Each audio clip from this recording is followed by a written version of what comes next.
بسم اللہ الرحمن الرحیم۔ معزز سامعین و ناظرین، دنیا میں تاریخی طور پر اگر دیکھا جائے تو دنیا میں ہر مذہب میں، ہر دین میں جو فتنے اٹھے ہیں، ان فتنوں کو پھیلانے کے لیے لوگوں نے ہر دور میں مؤثر سے مؤثر ترین نعرہ، مؤثر سے مؤثر ترین موقف اپنانے کی کوشش کی ہے۔ عالمی اسلام میں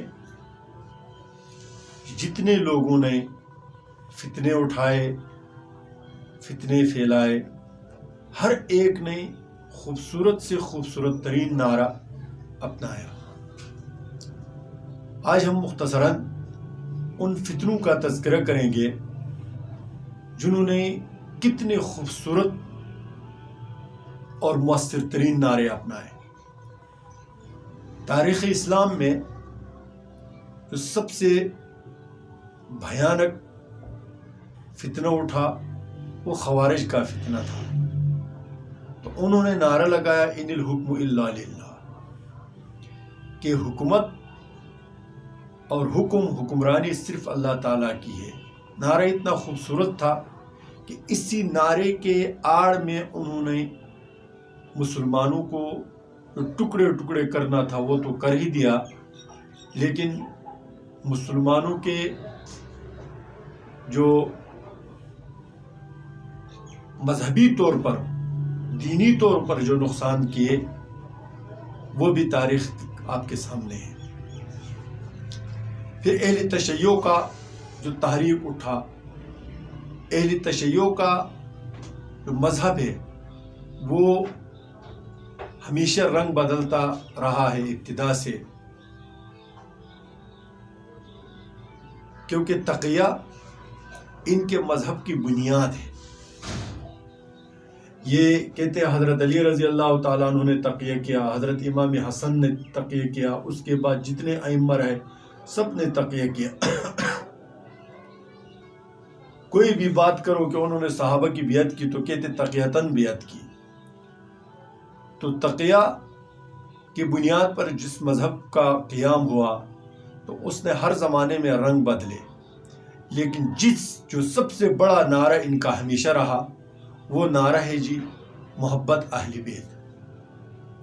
حالانکہ یہ اہل سنت والجماعت کے نزدیک محبت اہل بیت یہ ایمان کا جزو ہے، لیکن انہوں نے بالکل اس عنوان کو الگ کیا اور صحابہ اور مسلمانوں کے خلاف اپنا جو بغض اور حسد اور کینہ اور اس دین اسلام کے ساتھ اپنے عداوت کو ایسے پیرائے میں پیش کیا کہ گویا کہ تمام صحابہ کرام اہل بیت کے دشمن تھے، ماں سوائے اہل تشیع کے۔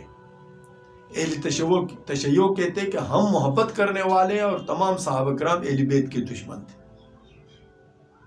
یہ اتنا خوبصورت نعرہ انہوں نے اپنایا کہ یہ 1400 سال آج بھی یہی نعرہ بک رہا ہے اور اسی پر لوگ کاربن ہیں۔ حالانکہ اہل بیت کی محبت ہر مسلمان کا جزو ایمان ہے، لیکن انہوں نے ان کو الگ کر کے اپنے مذہب کا کارڈ بنایا۔ اب اگر آپ کسی صحابی کی تعریف کریں گے، فرض کریں آپ ابو بکر صدیق رضی اللہ تعالیٰ عنہ کی توصیف بیان کریں گے، تعریف کریں گے، تو یہ کہتے ہیں یہ اہل بیت کا دشمن ہے۔ اگر آپ امیر معاویہ رضی اللہ تعالیٰ عنہ کی تعریف کریں گے تو کہیں گے کہ یہ اہل بیت کا دشمن ہے۔ اگر حضرت عمر فاروق رضی اللہ تعالیٰ عنہ کی تعریف کریں گے تو کہیں گے کہ یہ تو اہل بیت کا دشمن ہے۔ گویا کہ ایسا رنگ اور ایسے پیرائے میں وہ آپ کو بتائیں گے کہ آپ کو بھی محسوس ہوگا کہ آیا ابو بکر صدیق رضی اللہ تعالیٰ عنہ کے ساتھ محبت کرنے سے حضرت فاطمہ الزہرا رضی اللہ عنہا کے ساتھ دشمنی ہو جاتی ہے؟ آیا حضرت عمر رضی اللہ تعالیٰ عنہ کے ساتھ محبت کرنے سے، اس کی تعریف و توصیف کرنے سے حضرت علی اور حضرت فاطمہ الزہرا کے ساتھ دشمنی ہو جاتی ہے؟ آیا امیر معاویہ کے ساتھ محبت اور مودت کا اظہار کرنے سے حضرت علی کی دشمنی اور اہل بیت کی دشمنی ہو جاتی ہے؟ لیکن وہ اسی رنگ میں پیش کریں گے۔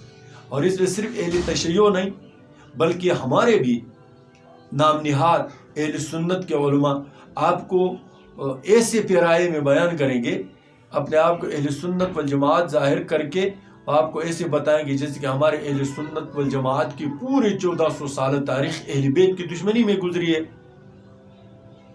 میں نے خود اپنے علماء کی زبانی سنا کہ اہل بیت کی تعریف اور توصیف میں احادیث نقل نہیں کیے۔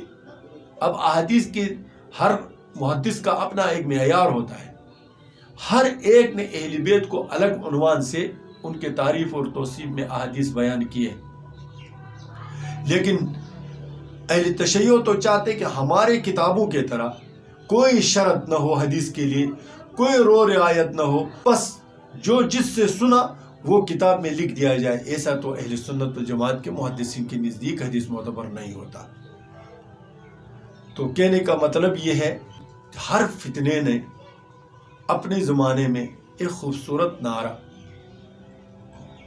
موجودہ زمانے کو دیکھو، جہاں جہاں تحریکیں اٹھتے کیسے خوبصورت نعرے وہ اپناتے، آپ حیران ہو جائیں گے کہ اب کمال کی بات یہ ہے کہ جب یہودی اور عیسائی اگر کسی کو اپنے مقصد کے لیے استعمال کرنا چاہیں تو وہ وہاں سے ان کے لیے نعرے لکھ کر دیتے ہیں، ان کے لیے جو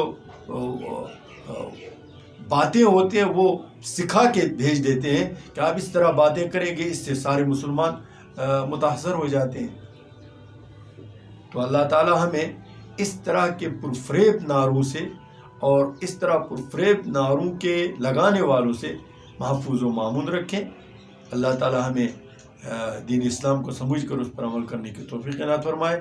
السلام علیکم ورحمۃ اللہ وبرکاتہ۔